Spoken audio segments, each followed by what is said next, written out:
Conversando con Santiago Pedralio, nos está ayudando a entender un contexto sumamente interesante. ¿Qué pasa con las izquierdas y derechas en el Perú? ¿Y por qué? No es una discusión inútil. Nos ayuda a entender la conformación actual del gobierno. Decíamos, Santiago, que hay varias izquierdas y hay varias derechas. Exacto. ¿No es cierto?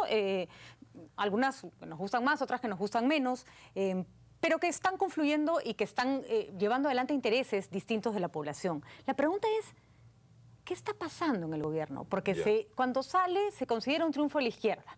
Al poco tiempo se dice ya no es un gobierno de izquierda, es un gobierno de derecha. Sin embargo, tenemos un gabinete variopinto donde tú lo has mencionado con mucha claridad. Hay una izquierda más tecnocrática que se ha quedado y que está muy bien. Profesional, digamos, ¿me entiendes? ¿No? Que está y se queda. De trabajo de campo. Y de trabajo de campo, que digamos, sabe lo que hace, tiene oficio, ¿no? Y que creo que despierta a veces, ¿cómo decirte?, celos del otro sector. O sea, porque creo que desde el 80 o desde el 90 hasta ahora ha habido una burocracia de derecha que es la que ha manejado el Estado y que la que ha manejado el MEF, la que ha manejado el Ministerio de Economía y Finanzas, la que creo que sigue manejándolo. Que pueden ser muy hábiles, yo no estoy discutiendo eso, pero que políticamente es gente de derecha y tiene una concepción del gasto y las prioridades, etcétera, etcétera, ¿no es cierto? Y que de alguna manera sienten que este otro sector puede ser como una cierta competencia, ¿no? Porque pueden jugar en su cancha. ¿Me entiendes? Rompe el mito, pues, ¿no? Del izquierdoso intelectual. Que no sabe gestionar, ¿me entiendes? Así es. Entonces creo que ese grupo está ahí y creo que se mantiene, ¿ya?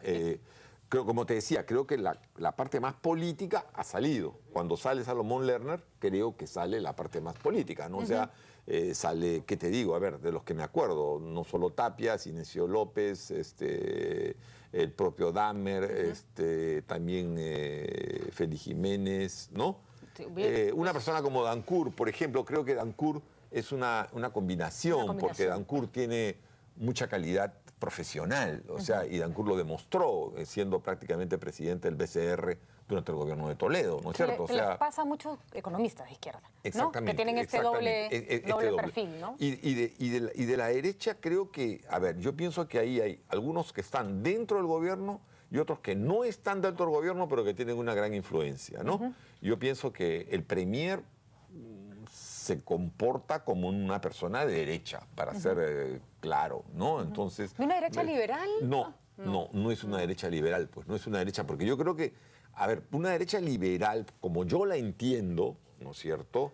O sea, yo puedo decir de derecha liberal una persona, a ver, quizás no es un político, pero él mismo se reconoce así, Pedro Salinas, para mencionar un nombre, ¿no es cierto? O sea, él es un liberal, en todo el sentido de la palabra, ¿no es cierto? O Juan Carlos Tafur, que él dice que es un caviar de derecha. Exacto, o Juan Carlos Tafur, exactamente, ¿no? O sea, exactamente, Tafur es una persona con la que seguramente tenemos diálogo y posibilidades de comunicarnos muchísimo, pero él tiene una visión del mercado, una visión de la política económica, pero es un liberal en el sentido de reconocimiento de derechos ciudadanos y de derechos que están en la propia Constitución, ¿no es cierto?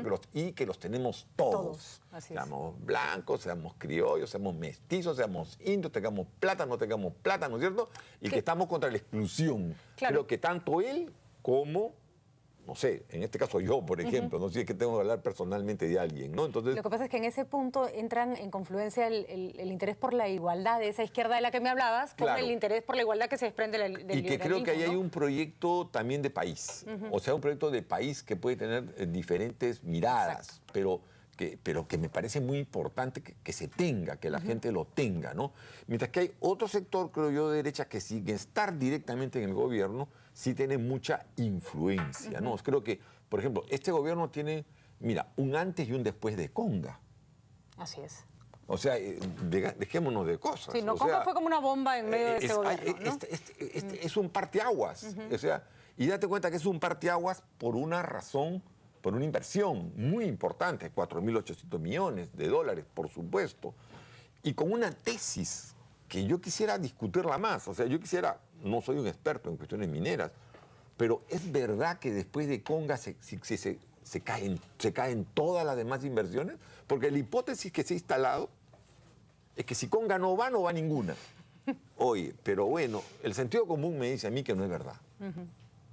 ¿no es cierto? El sentido común me dice que no puede ser cierto, que pueden haber problemas de diseño, de gestión de ese proyecto. Bueno, todos ¿me los entiendes? proyectos mineros implican secar 4 lagunas, pues, ¿no? No, pues no todos, no que todos. es complejísimo. Pero claro, pero mira, con esa fuerza, con ese argumento, es que de alguna manera también se presiona al gobierno. Y el gobierno actúa en consecuencia, actúa como si fuera a pasar así.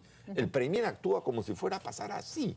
El gran riesgo de un escenario político como el que estamos viviendo, Santiago, es que si bien existen estas opciones que apuntan más al centro y que se están Sí. rediseñando, me parece, tanto esta izquierda más liberal, esta izquierda más... Sí.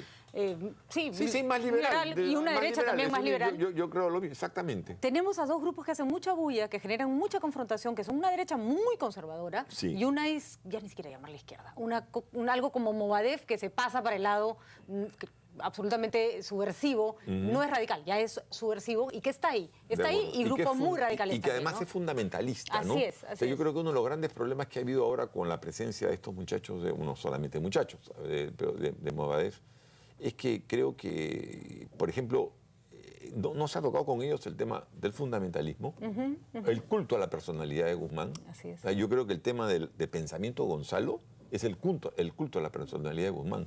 Y el pensamiento Gonzalo no es una continuación así, línea directa del marxismo-leninismo. El pensamiento, ellos tendrían que explicar claramente qué están entendiendo por el pensamiento Gonzalo. El pensamiento Gonzalo era la cuota de sangre. Es un pensamiento asesino. Era el baño de sangre. Eso era el pensamiento de Gonzalo. Es promover el genocidio, es matar al débil. Era además promover genocidio para provocar la reacción, en este caso de las Fuerzas Armadas. Entonces, creo que estamos hablando de palabras mayores y eso es lo que tenemos que digamos, discutirse con ellos, ¿no? El problema es que si se enfrenta desde una postura de derecha radical, no vamos a llegar a ninguna parte. No. Y yo creo que en un escenario de excesiva polarización y de demandas insatisfechas, podemos empezar a llegar a eso, a que estás a un lado, estás al otro, y los que están al medio no van a tener mayor poder. ¿Qué tendría que pasar con el gobierno Humala? ¿Qué rol juega Humala en este ajedrez? Yo creo que es muy importante. Pero está calladito. Yo creo que está callado y a mí me preocupa su silencio y a veces...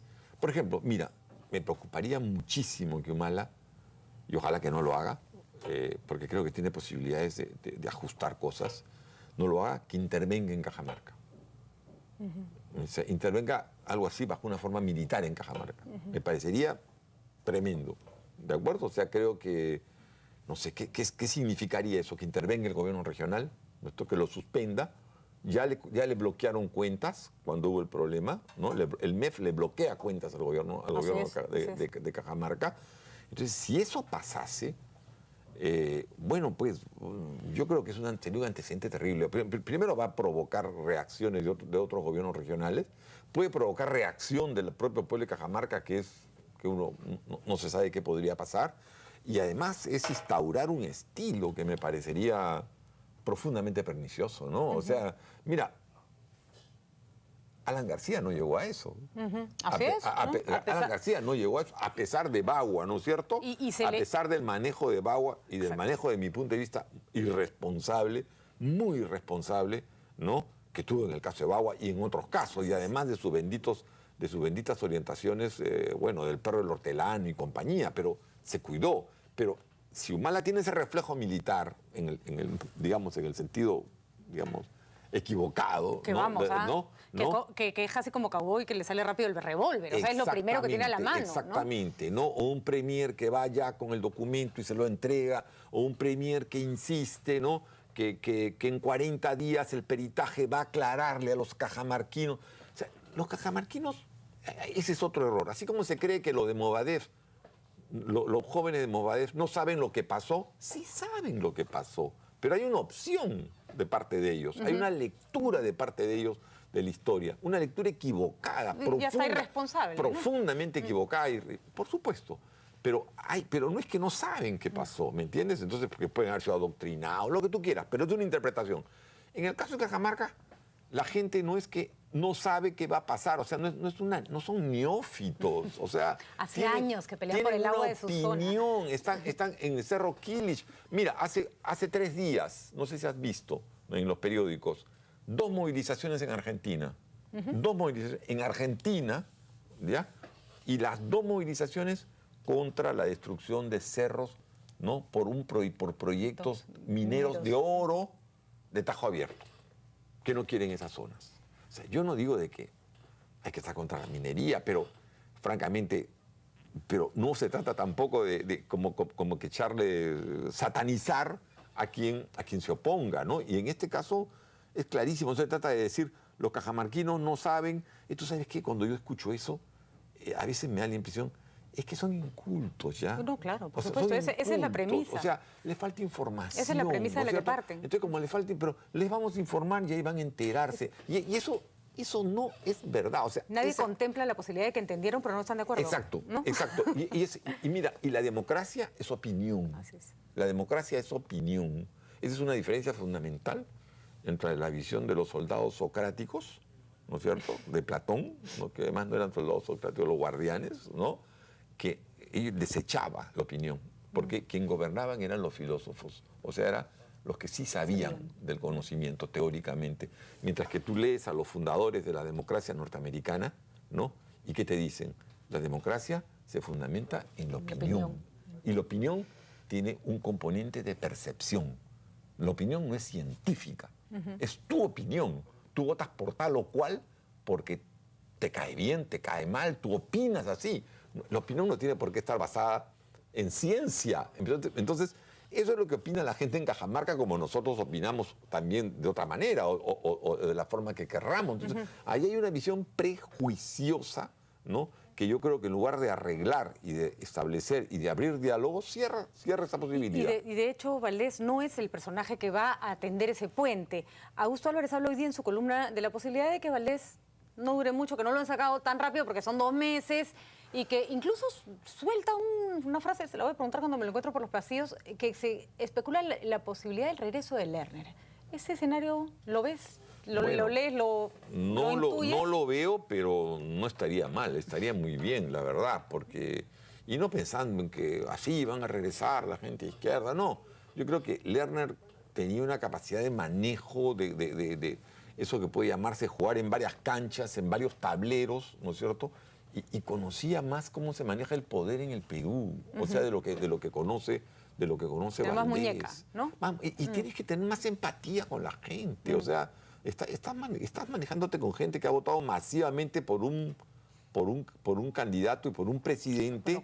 Y tienes que Ricardo Leff lo decía con claridad, ¿no? O sea, son las 19 regiones pobres del Perú. Conversar con él, pues, y con ellos. Si no, la frustración va a ser terrible. Y yo creo que la frustración que puede provocar un gobierno de Humala puede ser muchísimo mayor que la que puede haber provocado la de Alan García, ¿no? Y ahí sí que prepárense porque los radicalismos que se presentarían... Claro, y entonces la salida fácil a eso es, bueno, métele fierro, pues. Exacto. ¿No es cierto? La típica. O sea, no importa, está bien, esto se arregla.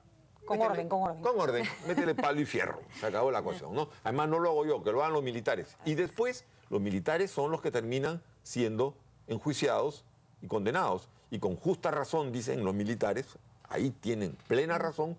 Oye, quien tomaron las decisiones políticas no fuimos nosotros, ¿ah? Fueron otros, ¿ah? Nosotros sí operamos. Podemos cometer errores, pero somos operadores, ¿no es cierto? Así, ahí sí, los políticos que toman las decisiones se limpian las manos, hablan de la famosa responsabilidad política que nunca te iba preso a ti, sino a otro, ahí ¿no? Sí comparto la opinión de los militares. Por supuesto que sí. Bueno, Santiago, siempre interesantísimo hablar contigo. Vamos a ver qué pasa, pero yo sí creo que si Ollanta da un paso hacia volver a una opción tipo Lerner, va a ser de alguna manera interesante, pero también va a dar cuenta de esta indefinición en la que se mueve, que ya angustia, ¿no? Ya no sabe qué carrera está corriendo. Disculpa, yo tengo la impresión de que a Humala le han vendido además la idea de que con la crisis europea y norteamericana nos vamos a morir todos. Nos vamos a morir todos. Y todo se va a caer, ¿me entiendes? Entonces tienes que aceptar todas las inversiones, porque si no aceptas inversiones eres un loco. Entonces yo creo que tampoco eso es verdad, tampoco eso es cierto. Hay que poner un poco las cosas en proporción. Exactamente. Muchísimas gracias, Santiago, por estar con nosotros. Como todos los viernes tuvimos entonces análisis político y al volver un hombre fue a